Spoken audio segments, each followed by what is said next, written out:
C'est une longue liste de tueurs à la fiole, d'embenguistes, qui persistent dans notre pays.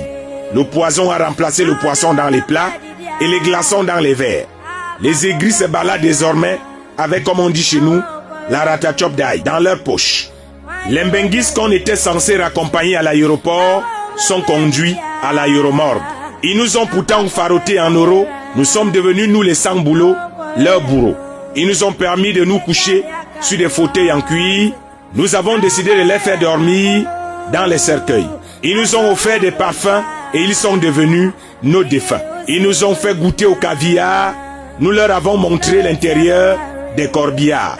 Que leur reprochons-nous exactement? Nous les voyageurs de nuit qui n'avons jamais vu à quoi ressemble un aéroport.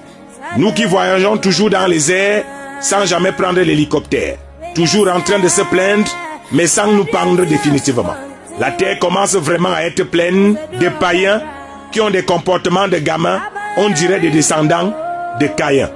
Ils sont pourtant venus avec plein de bonté. Notre joie effrontée leur a servi la cruauté.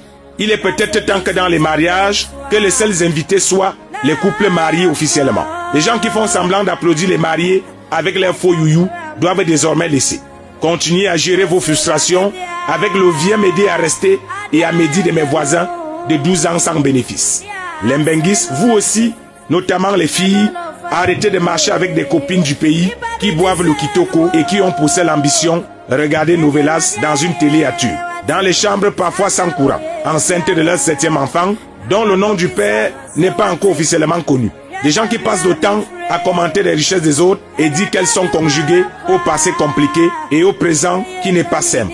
Alors que leur état de pauvreté elle-même est dans un passé compliqué et raté, dans un présent de l'inactif et dans un futur toujours inférieur.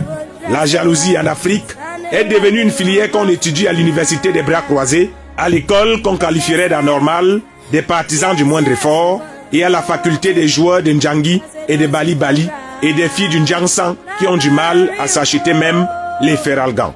Stop à la tuerie par empoisonnement de nos mbenguistes.